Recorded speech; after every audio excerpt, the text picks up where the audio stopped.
Bonjour à toutes et à tous, je m'appelle Sacha Mandelsweig. À chaque fois, je suis très impressionné d'intervenir à l'Espace Éthique. Je remercie Sébastien Pless pour son invitation chaleureuse.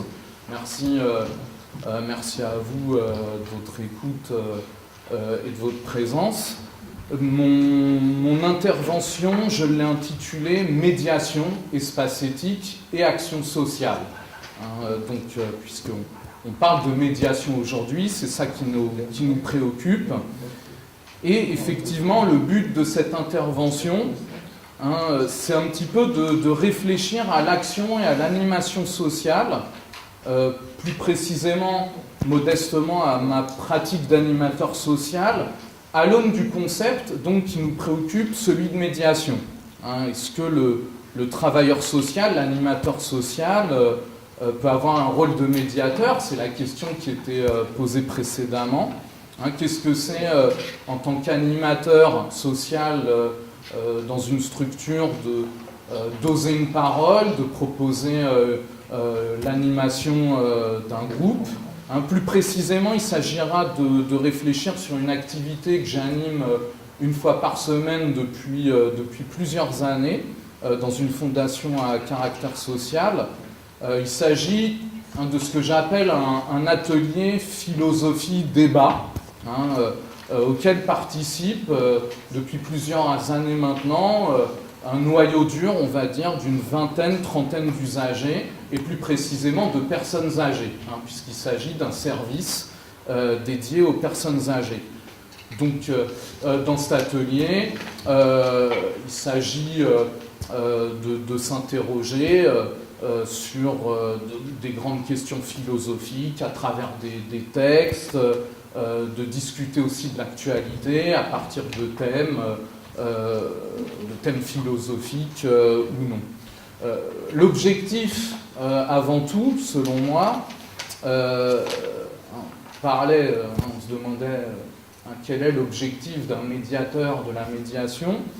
Ici, en tout cas, pour moi, au sein de cette expérience d'animateur social, c'est d'abord de créer du lien, de permettre du lien. Donc là, le concept de médiation me semble assez intéressant, créer du lien social entre les personnes âgées à travers, effectivement, cet atelier que peut-être on peut appeler un espace public. C'est peut-être un petit peu prétentieux, mais en tout cas, un espace de rencontre, un espace de médiation, un espace commun, où effectivement les personnes âgées peuvent se rencontrer et peuvent apparaître les uns face aux autres, déjà.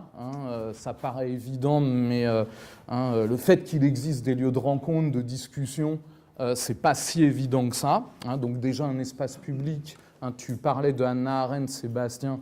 D'abord, un espace public, il me semble, chez Hannah Arendt, c'est la capacité de se rencontrer, d'apparaître les uns en face des autres, de pouvoir sans crainte se rencontrer, se parler, exprimer des opinions divergentes, échanger, comme ça a été dit dans le public tout à l'heure. Donc, derrière ça, c'est peut-être un petit peu prétentieux, mais il y a aussi une vieille question dans le travail social de l'usager. Est-ce qu'il faut parler d'usagers, de bénéficiaires? Est-ce que le but, effectivement, à travers des espaces publics, des espaces comme ça de discussion, d'expression, est-ce que le but, c'est pas d'essayer de faire de l'usager un citoyen? Est-ce que c'est pas le but d'espace de participation? C'est aussi un terme qu'on utilise beaucoup dans la tradition du travail social. Il y a toute une histoire de l'action collective, de la démocratie participative. On parle même d'empowerment. Essayer de faire émerger des lieux, justement, où il se passe quelque chose. J'aurais envie de dire tout simplement, animation, c'est essayer de rendre vivant un lieu, créer justement de la rencontre. Et c'est en ce sens-là, je pense que peut-être on peut parler d'espace public, d'espace de médiation concernant cet atelier philosophie-débat. Avec une hypothèse, et tout ce que je dis reste ouvert, c'est une expérience, ce n'est pas la vérité absolue, Peut-être que par l'intermédiaire de cet espace de discussion que j'anime, peut-être qu'on peut parler d'un certain type de soin, non pas bien sûr le soin au sens de thérapie, thérapeia en grec, mais plutôt ce que les Grecs anciens appelaient épiméléia, justement, qui est repris, un concept qui est repris par Johann Tronto, que Sébastien Claes a mentionné, c'est-à-dire une sorte de souci de soi et du collectif, de soins à la fois spirituels. Le terme a été mentionné tout à l'heure, à travers une recherche de sens, un soin social, un soin politique, justement à travers un espace collectif où on peut apparaître les uns face aux autres et prendre la parole les uns face aux autres. Après cette introduction, je vous propose 3 grands temps de ma présentation. Tout d'abord, on va jouer le jeu de l'interdisciplinarité, essayer effectivement de saisir un petit peu les concepts importants pour cette journée. L'idée, c'est de penser l'articulation entre médiation et, pour ce qui nous intéresse ici, action, animation sociale. Quelle est l'articulation entre Medius et Socius ? Et puis, dans ce premier temps, on va aussi essayer de débroussailler un petit peu, même s'il y a déjà eu beaucoup de choses de dites sur le concept de médiation. Qu'est-ce que c'est que ce terme ? Si je peux ajouter quelque chose modestement à ce qui a déjà été dit. Dans un deuxième grand temps, là aussi, ça a été mentionné tout à l'heure, on parlera de l'illusion de l'immédiateté. Forcément, si on parle de médiation, c'est qu'on estime que la rencontre, la discussion, la négociation, c'est pas immédiat. Comme disait Sébastien tout à l'heure, c'est de l'ordre de l'indirect. On n'obtient pas les choses tout de suite. Et là, dans ce deuxième temps, du coup, on insistera dans le travail social sur le concept d'institution. Parce que, voilà, si on estime qu'il y a de la médiation, que les choses ne se font pas immédiatement, il faut aussi creuser un petit peu le concept d'institution comme médiation, qui doit permettre justement de la rencontre. Et enfin, dans un troisième temps, un troisième et dernier temps, on parlera de l'institution, cette fois au sens de condition d'un commencement. L'institution qui doit justement permettre de faire émerger de la rencontre, des espaces publics, des espaces de discussion, de rencontre. Et dans ce troisième temps, on investira 2 concepts d'un auteur qui s'appelle Jean-Marie Brevard, qui s'intéresse à la fois au travail social et à la philosophie justement de l'espace public de Habermas. Il utilise les concepts d'automédiation et de remédiation, ce qui est quand même intéressant pour notre journée, et on verra comment ces concepts justement permettent le passage de la personne du médiateur à l'idée de médiation, le groupe de discussion d'usager lui-même comme médiation. Bien, commençons donc par le premier temps, penser l'articulation entre médiation et action sociale. Et tout d'abord, une première idée, Sébastien l'a beaucoup dit, essayons de débroussailler le concept de médiation. Comme dit Isabelle Stenger, c'est un concept nomade.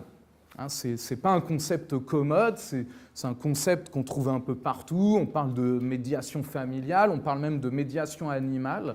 J'ai vu ça aussi il n'y a pas très longtemps, de médiation sociale. Donc c'est un concept interdisciplinaire.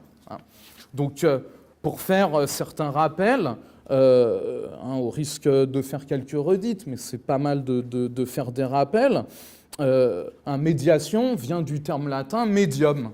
Média, médium, ça a donné le terme intermédiaire. Donc on est bien dans des questions d'espace de communication, on est bien dans des questions de faire lien entre plusieurs entités, plusieurs personnes. Plus précisément, j'insiste là-dessus, ça vient du latin de l'adjectif medius, mais surtout c'est aussi un verbe, mediare. C'est vraiment s'interposer entre plusieurs personnes en conflit. C'est vraiment se mettre au milieu. Si on parle d'un verbe, c'est que c'est une action. Le médiateur, c'est celui qui anime quelque chose. Je fais mon lien entre animateur et médiation. Déjà, entre animation et médiation, anima, c'est aussi donner un souffle, rendre vivant, essayer de faire émerger de la vie dans un lieu. Donc il y a l'idée effectivement d'action, de processus. Le terme a été dit également tout à l'heure à travers cette activité de médiation. Je pense à un grand philosophe de la médiation, c'est Hegel, une des grandes références de ce concept-là en philosophie. Par exemple, au début de la logique, la médiation, c'est vraiment ce qui permet du mouvement, ce qui permet justement de ne pas en rester un conflit figé, initial, entre deux opinions opposées, mais qui permet justement du mouvement, de dépasser la contradiction. C'est ce que, je le dis rapidement, on appelle la dialectique chez Hegel. Il y a l'idée de médiation chez lui, qui est de l'ordre du mouvement, du devenir, de la possibilité de dépasser un conflit vers une vérité plus enrichie, si vous voulez. Il y a l'idée de passage. On sort du sans-issue. La médiation, c'est ce qui permet de passer, justement, de débloquer les choses, sortir des apories, comme on dit un peu pompeusement en philosophie. Justement, les pores de la peau, c'est le passage. La médiation, voilà, c'est ce qui permet du passage d'un état à un autre, d'un lieu à un autre, ce qui permet un déplacement. Et donc ça permet cette activité médiatisante, elle permettrait de réconcilier deux termes opposés, conflictuels, par un troisième terme, mais en y imprimant du mouvement, du souffle, d'accord ? Donc ce que rappelle également, par exemple, pour la source philosophique, un spécialiste comme Pellegrin, chez Aristote. Il y a l'idée de moyen terme aussi, c'est intéressant. L'idée de médiation, elle prend racine, ça remonte à loin, Aristote. Le moyen terme, chercher le juste milieu, le médium, entre deux extrêmes à éviter. Par exemple, trouver le juste milieu entre la témérité suicidaire et la lâcheté. D'accord ? Mais c'est aussi, chez Aristote, on parle parfois de médiéteté chez Aristote, c'est aussi de l'ordre du raisonnement, du syllogisme, de l'argumentation. Et ça va nous aider. La médiation, c'est ce qui permet, dans un argument, de passer d'une proposition à une autre. Ce qui permet le passage d'une proposition à une autre. Donc il y a quelque chose à voir aussi avec la prise de parole. Justement, dans un débat, on en a parlé tout à l'heure, dans un espace public, l'idée d'une parole qui émerge, qui essaye de défendre une opinion, de la justifier, ce qu'Aristote aurait appelé l'argumentation, la rhétorique. Voilà. C'est également, ça prend source également, le rappel, par exemple, un auteur comme Régis Debray, le concept de médiation prend source aussi, on l'a dit dans la philosophie, chez Athènes, comme on dit, mais aussi dans Jérusalem, c'est-à-dire la Bible. Rappelons tout simplement qu'en latin, religion, c'est relié, c'est la même racine. On trouve aussi l'idée de circulation pour essayer de régler les conflits. Angelos, l'ange, c'est le messager, et diabolos, celui qui sépare. D'accord ? D'ailleurs, au XIIIe siècle, il y a un sens de médiation en français qui a été vite abandonné, mais qui est quand même intéressant, c'est l'idée de séparation, de division par deux. On verra que ce n'est pas si diabolique que ça, la séparation, la division et le conflit. Ça a d'ailleurs déjà été dit. Deuxième idée, toujours dans cette première partie, dans le fond, pourquoi penser, réfléchir à l'idée de médiation au sein de l'action sociale ? Naïvement, je vais peut-être l'exprimer de manière effectivement naïve, mais il y a un projet Il y a un projet de société, là aussi, on l'a dit, qui remonte à loin, à travers cette idée de médiation, la philosophie ancienne, les Grecs, Aristote, la Bible. Et donc, il y a une utopie sociale derrière. Il y a un projet de société qui alimente aussi l'histoire du travail social, de l'action sociale. Un travail social, agir au nom du social, travailler le social, en latin c'est socius. Et socius, c'est assez proche de médiation, de médius. Socius, c'est le lien. C'est essayer de créer du lien. Socia, c'est l'alliance. C'est essayer d'envisager une société dans laquelle les hommes n'auraient pas que des rapports de force. Socius, c'est la relation de compagnonnage, de soutien. C'est effectivement le lien qui permet de soutenir celui qui est le plus vulnérable. Donc la racine du travail social, c'est ça. C'est effectivement comment soutenir le plus fragile, le plus vulnérable au sein d'un collectif, d'un groupe. Et c'est ce que signifie socius. Et peut-être que le travailleur social, l'animateur social, peut jouer le rôle de médiateur, créer des espaces autant que faire se peut, dans ce qu'il est possible de lui faire. C'est ce que rappelle Jean-Claude Gillet, un auteur qui est spécialiste de l'histoire de l'animation sociale dans le travail social. L'animateur social peut jouer le rôle de médiateur, oser une parole dans une structure, un lieu, pour dire on va se rassembler, on va discuter, on va faire du débat, de la philosophie, on va voir ce qu'on peut faire ensemble.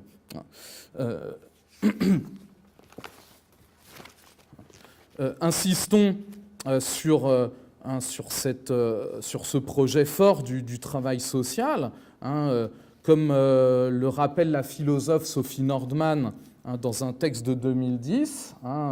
Elle définit notamment l'action sociale comme ce qui vise à une plus grande justice sociale, à pallier les inégalités.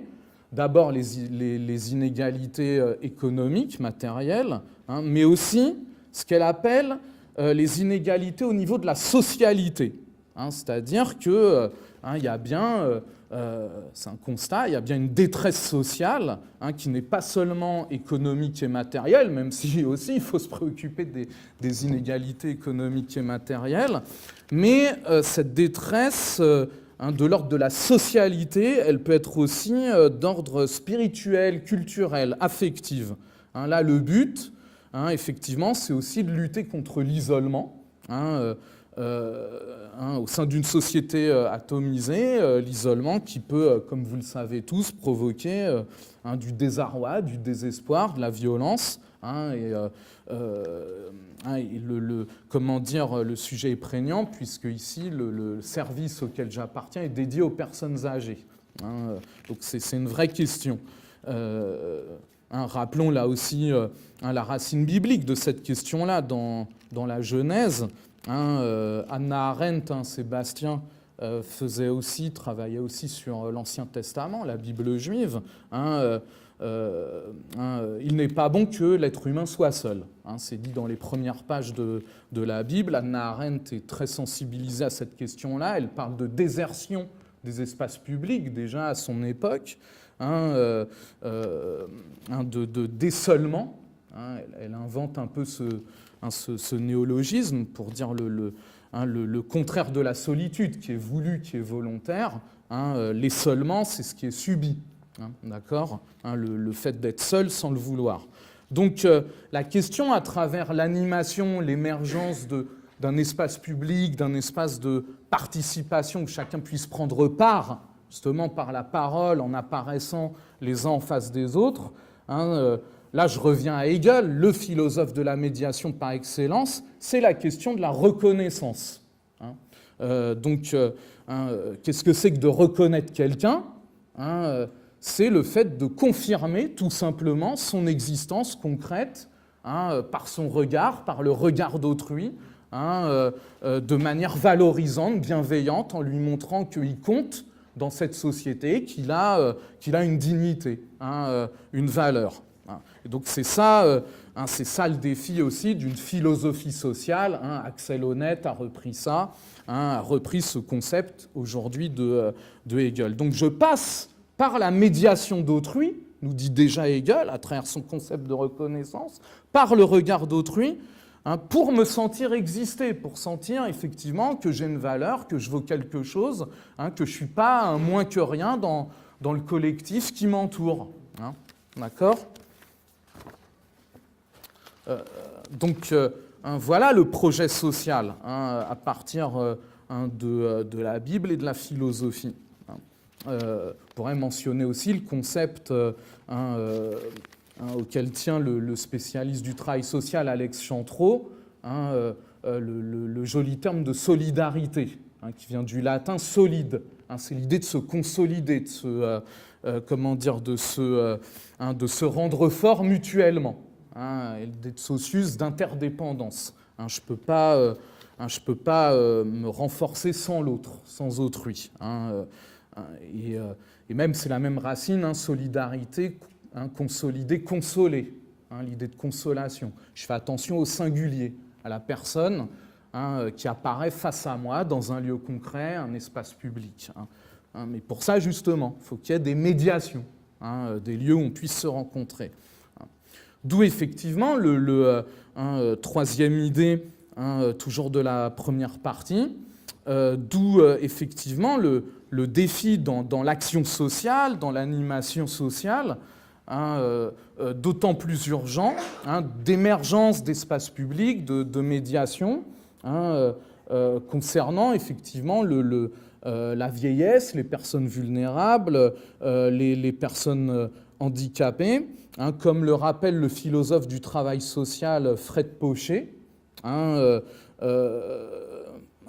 Faisons-nous suffisamment d'efforts dans nos sociétés, dans nos villes, pour organiser l'espace urbain, pour ménager des places, des endroits, pour favoriser la rencontre, le déplacement aussi des personnes vulnérables, des personnes âgées, des personnes handicapées.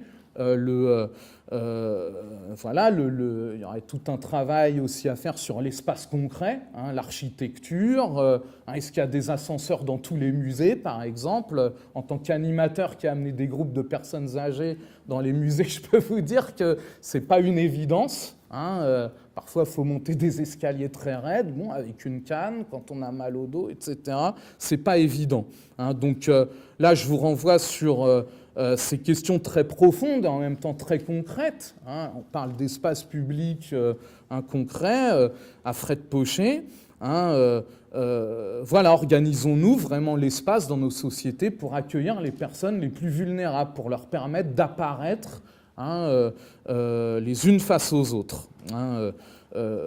Là-dessus, je vous renvoie aussi à Gérard Leblanc, Minaer, à Mézène, ce qu'ils appellent l'anthropologie du corps vieux, ou encore à Puy-Jalon. Qu'est-ce que c'est effectivement que d'apparaître dans l'espace public avec un corps considéré de plus en plus aujourd'hui comme hors norme. Je prends des exemples très concrets là aussi dans l'animation de mon groupe de personnes âgées. Il y a aussi quelques personnes atteintes de handicap qui viennent avec des déambulateurs, des corps en souffrance. Au début, ça crée des regards de gêne, des détournements de regard. Là-dessus, je vous renvoie à Claire Marin, qui a parlé de ça, le corps malade, comment est-ce qu'il est vu dans la rue, dans un lieu, dans un espace. Et puis, la grande référence, c'est Goffman, sur les interactions. Comment est-ce que je me comporte quand je vois une personne handicapée qui vient dans mon espace à mon regard. Donc, il y a vraiment une question concrète, si on parle d'espace, de médiation, d'espace public, de visibilité ou d'invisibilité sociale, comme dit Gérard Leblanc. pour venir concrètement à cet espace que j'anime, qu'est-ce qu'on y fait dans cet espace, à travers cet espace de discussion, de débat, là, pour essayer de cerner ça, je me suis inspiré de la théorie de l'agir communicationnel et de l'espace public de Habermas. Les usagers, les personnes âgées qui viennent assister à ce groupe de discussion, de réflexion, font 3 activités langagières, je dirais, anthropologiques, d'ordre universel, ce que fait tout être humain, justement, pour être reconnu, pour pouvoir exister, rencontrer des gens dans son environnement. D'abord, le langage et ce que font les usagers dans ce groupe. Alors, pas seulement pendant l'atelier, ce qui est intéressant, c'est aussi ce qui se passe avant et après l'atelier. D'abord, justement, ils cherchent à créer de la relation, de la rencontre. Le langage, c'est d'abord ça. Je vous renvoie à Goffman, Kerbrat-Torrecchioni. Prendre la parole, c'est d'abord rechercher justement du lien social. Et donc, à travers cet espace, on ne va pas seulement parler de philosophie, de Rawls et de Lévinas, on va parler des petits-enfants et comment ça va, on va parler de thèmes familiers, justement pour créer de la proximité avec les gens. Ce qui est fondamental, ce qui est un des besoins fondamentaux, après le manger, le boire, se soigner, comme disent 2 spécialistes de l'espace public, de la notion de participation, d'espace de participation, Souchard et Vanish, en 1995, un espace public participatif, démocratique, d'empowerment. Avant toute chose, c'est un espace de socialisation.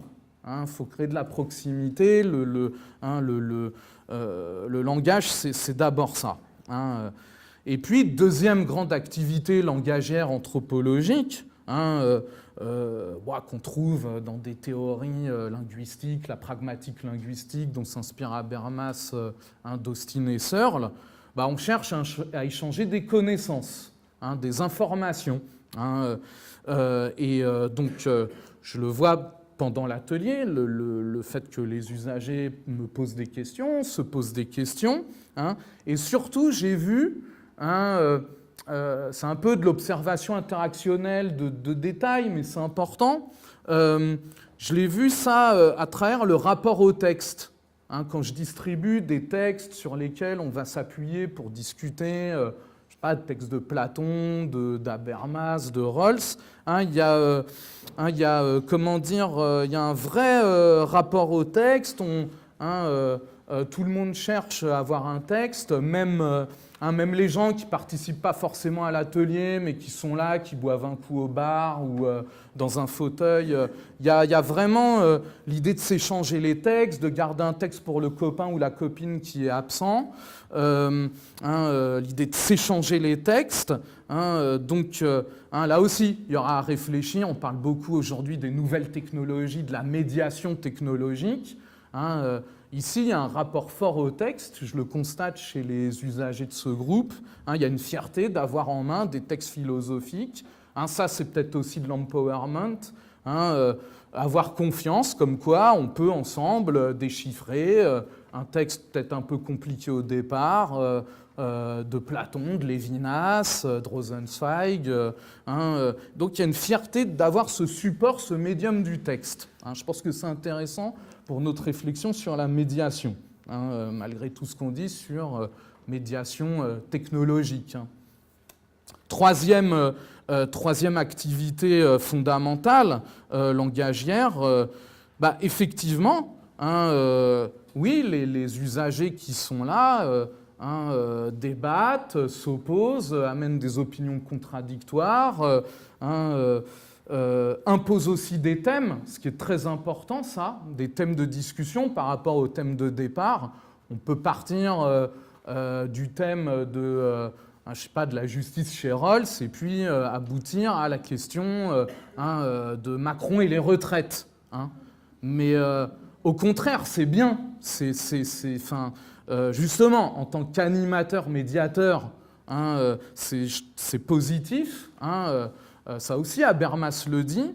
Hein, un citoyen, c'est quelqu'un qui ne subit pas les thèmes qu'on lui impose, par exemple aux 20h ou dans les médias, mais c'est celui qui dit « Ouais, mais moi, j'ai envie de discuter de ça. Moi, je trouve que ce thème est important. Il est important d'en débattre dans notre société. Hein, » voilà, donc l'idée de ne pas subir l'agenda setting, comme disent McCombs et Shaw. Hein,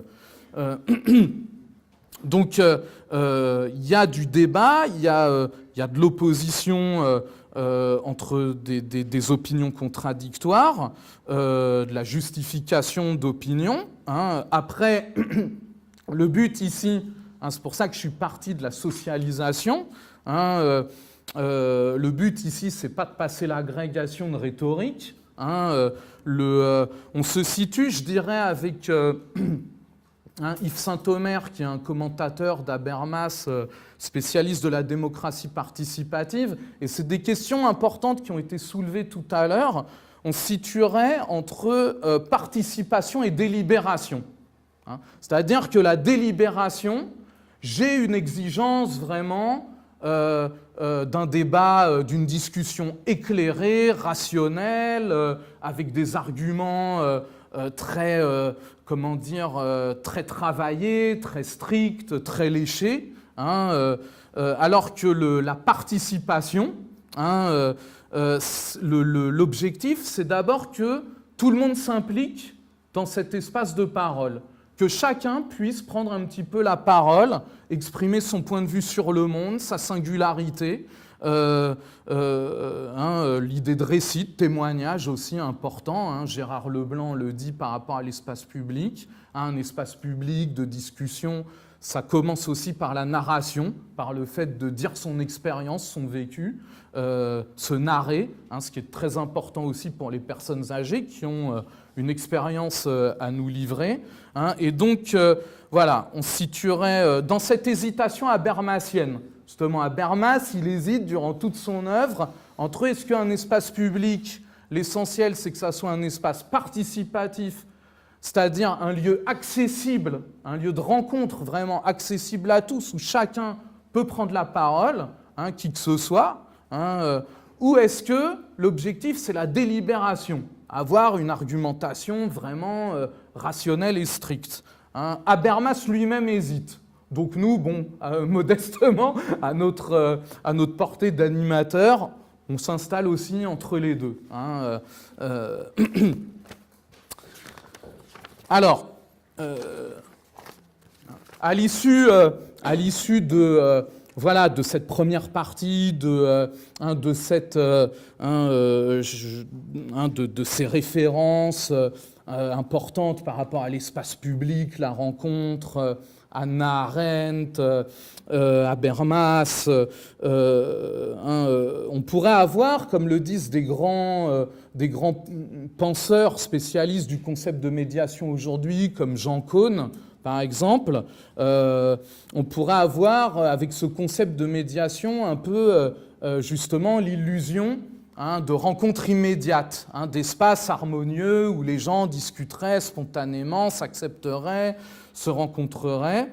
Hein, or, effectivement, hein, c'est l'objet de la deuxième partie, même s'il faut garder à l'idée ce projet social, cette utopie, cette image, effectivement, d'un espace accueillant où chacun peut se rencontrer, un espace de médiation, malgré tout, hein, il ne faut pas tomber dans l'illusion de l'immédiateté. Hein, c'est-à-dire que quand on parle de médiation, Sébastien le disait très bien tout à l'heure, hein, on est dans l'indirect. Hein, cet espace de rencontre, il n'émerge pas tout de suite, même s'il s'agit, ça m'a beaucoup touché tout à l'heure, il s'agit à un moment donné d'oser une parole dans une structure, à un moment donné de dire voilà, je veux faire ça en tant qu'animateur, je veux réunir les gens, je veux qu'on prenne des grands textes, je veux qu'on discute d'actualité, hein, je veux qu'il y ait un lieu un peu convivial et à la fois exigeant.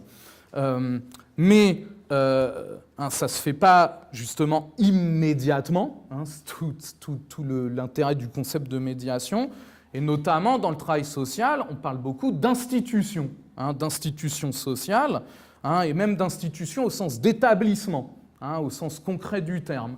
C'est-à-dire que, comme le dit par exemple Gérard Monceau, un spécialiste du concept d'institution dans le travail social, institutio en latin, c'est d'abord l'idée d'établissement, c'est-à-dire au sens de créer un endroit, un espace concret et durable, même durable au sens endure. Faut bien se rencontrer dans un endroit, un vrai bâtiment, quelque chose qui ménage une place publique. Et donc, effectivement, là aussi, les penseurs de la médiation réinvestissent Hannah Arendt sur la question de l'espace public. Même Hannah Arendt nous dit qu'un espace public, ça doit d'abord passer par un espace urbain, architectural, qui a une histoire, qui s'est construit, qu'il y a une idéologie derrière les bâtiments aussi. Les villes ne se construisent pas au hasard. Je vous renvoie à Benjamin et Foucault aussi sur ces questions-là. Ce qu'elle appelle le monde de l'œuvre ou le monde de l'esthétique.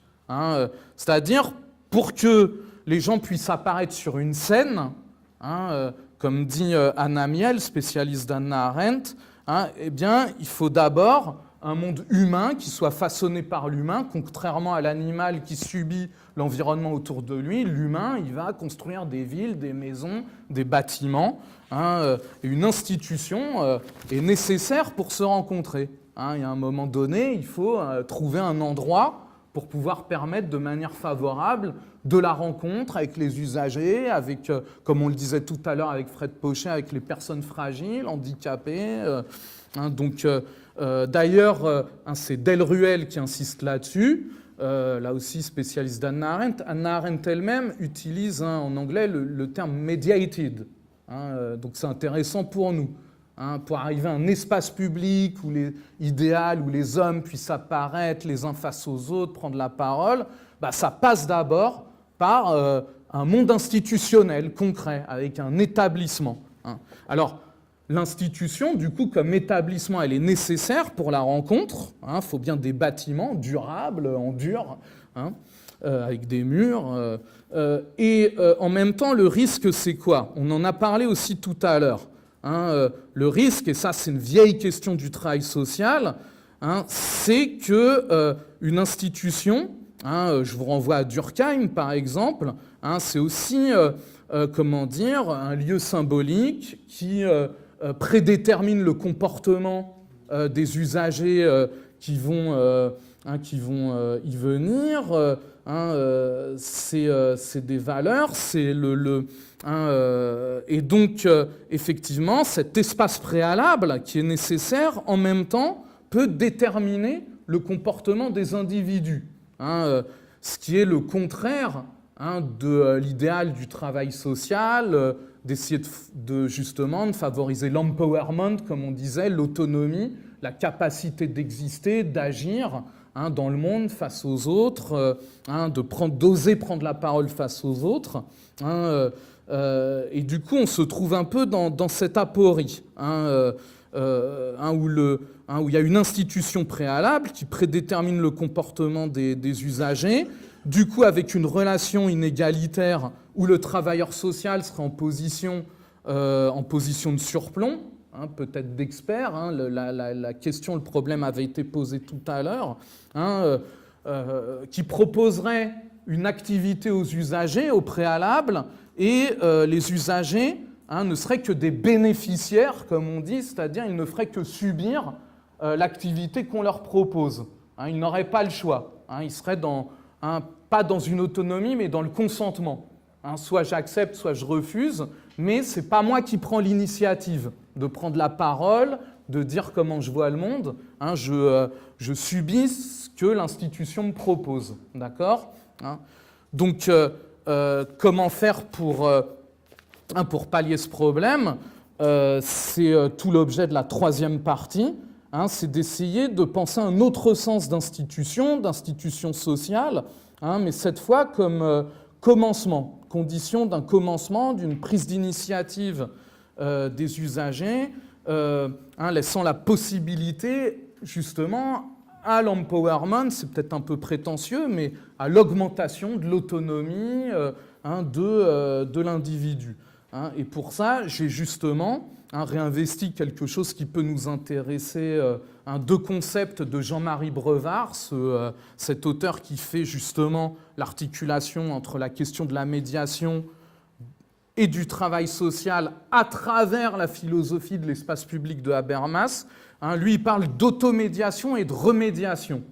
Et ce qui lui permet, pour lui, dans le travail social, de passer du médiateur, de la personne, de l'animateur qui est là, qui représenterait l'autorité, l'autorité institutionnelle, passer du médiateur à la médiation, à l'autonomie du groupe d'usagers lui-même. Ce que Jean-Pierre Gillet appelle l'animation abstraite dans le travail social.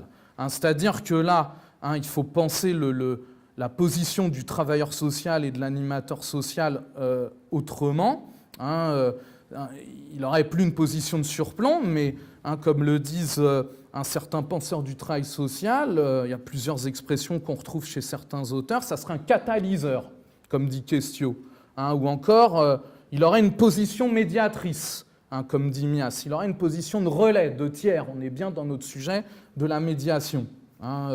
Ballanger aussi a travaillé là-dessus dans le travail social. Donc l'idée, ce n'est pas d'être en surplomb en tant qu'animateur social, mais justement de générer de l'empowerment, de permettre que les usagers ne subissent pas l'espace institutionnel, mais se l'approprient. En reprenant, là aussi, une grande tradition du travail social. L'intervenant précédent a parlé de pédagogie nouvelle. Célestin Freinet, par exemple, ou encore un de ses héritiers aujourd'hui, Laurent Hoth, dans le travail social. Il y a bien cette idée d'investir les lieux, de ne pas les subir, d'habiter un lieu, de s'emparer de la rue, par exemple, de poser des tapis, des jeux, pour réunir les parents, les enfants, les personnes âgées, toutes les générations. Ici, dans mon contexte, dans mon animation, je le vois par des petits détails qui peuvent faire sourire, mais qui, pour moi, sont importants. C'est de l'ordre de l'observation participante. Les usagers eux-mêmes vont, par exemple, ils vont se sentir à l'étroit sur la table, ils ne vont plus attendre qu'un professionnel se bouge ou un bénévole, ils vont prendre la table eux-mêmes à plusieurs pour rajouter une table. Ils vont investir l'espace concret aussi en mettant des manteaux sur les chaises pour garder une place pour le copain ou la copine. Ils vont utiliser ce que le philosophe Jean-Marie Nicole appelle des objets limites.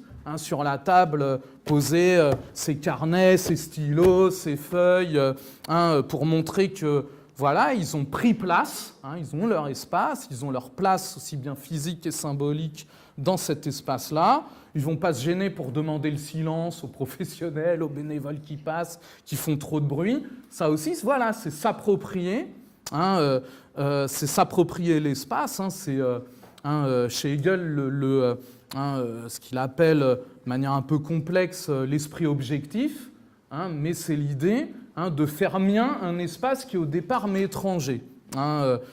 Du coup, l'idée là, c'est que l'institution, elle est toujours présente, si vous voulez. L'animateur, le travailleur social, il ne faut pas tomber dans la démagogie, reste une autorité. Il est là pour, aussi, justement, dans cet état d'esprit, d'espace public, de médiation, il est là pour réguler les tours de parole, faire attention que les plus timides puissent aussi prendre la parole, que ça ne soit pas toujours les mêmes, les plus à l'aise. L'animateur serait une autorité au sens d'Hannah Arendt, au sens latin d'auctoritas. C'est une racine qu'augmenter. Une vraie autorité, c'est celle justement qui permet l'empowerment des individus. Auctoritas, c'est augmenter la liberté, l'autonomie des usagers. augmenter leur pouvoir de prendre la parole, d'exister face aux autres. Donc il y a bien l'idée de praxis aussi chez Hannah Arendt, l'idée de pouvoir prendre de l'initiative. Il y a un espace au départ qui est initié par ce médiateur qui est l'animateur, mais pour que les usagers prennent l'initiative, passent de l'initiation à l'initiative, puissent oser prendre la parole face aux autres, face au monde. Alors, on arrive à quoi? On arrive justement, dans ce cas-là, au passage du médiateur à la médiation, chez Jean-Marie Brevard, dont je vous avais parlé précédemment. C'est-à-dire que le groupe de discussion des usagers devient médiation de lui-même, quelque part, automédiation ou remédiation, dans le vocabulaire un peu complexe de Jean-Marie Brevard qui reprend Habermas. C'est-à-dire que le groupe de discussion produit lui-même le sens de la situation qu'il est en train de vivre. Il n'a plus besoin de l'animateur à un moment donné, qui a commencé quelque chose, qui a initié un espace, mais après c'est la discussion elle-même qui prend son autonomie, d'accord ? Le groupe lui-même devient autonome. C'est là que, modestement, peut-être que ce type d'espace public, de médiation, serait vecteur d'empowerment, d'un cercle vertueux, comme dit Yves Saint-Omer, ce commentateur d'Habermas que j'ai déjà cité. C'est-à-dire que plus je me montre face aux autres, plus je vais quelque part pour apparaître face aux autres, plus je prends la parole face aux autres, plus je prends confiance en moi et plus j'existe face aux autres. Et plus j'ai le désir de participer à des lieux collectifs, à des débats citoyens. On pourrait penser aussi au conatus de Spinoza, mais bon, le désir, voilà, qui, à la fin, qui se nourrit lui-même, d'exister face aux autres. Du coup, là, en guise de conclusion, l'institution a changé de sens. C'est plus seulement les murs, le bâtiment, certes, qui nous accueillent, mais qu'est-ce qu'on y fait là-dedans ? Il s'agit, toujours avec Gérard Monceau, d'instituer la subjectivité des individus, de les aider à pouvoir dire « je » face au monde, à oser prendre la parole. Si on s'inspire aussi, justement, du sens d'institution chez des philosophes comme Castoriadis et Foucault. C'est-à-dire, justement, nourrir, faire grandir les personnes, leur aider à oser dire « je » dans le monde, face aux autres. Du coup, ça crée, à mon sens, c'est le but d'un espace public, d'un espace de médiation dans une institution sociale, c'est donc de réunir effectivement les vulnérabilités, plus spécifiquement, je le disais, les personnes âgées, handicapées, pour en faire une force, une solidarité. Deuxième élément de ma conclusion, mais ça a été beaucoup dit, précédemment, ça passe par la médiation, mais au sens d'espace intermédiaire qui ne recherche pas forcément le consensus, l'accord de tout le monde. Il ne faut pas, comme disait Jean Caunes, une fois de plus, que le terme médiation devienne un slogan pour cacher les conflits, les désaccords au sein d'une société. Au contraire, on est dans une perspective, on va le dire, d'argumentation dialectique avec Platon, Aristote, Hegel, Habermas. C'est le conflit, c'est le négatif, justement, c'est le fait de pouvoir oser des opinions contradictoires qui animent un espace, qui le rend vivant, en deçà de l'animateur, qui a initié, qui a lancé quelque chose, et puis après, c'est les usagers qui deviennent justement acteurs de cet espace de médiation. Le groupe devient médiation de lui-même, automédiation. Je vous remercie beaucoup pour votre écoute.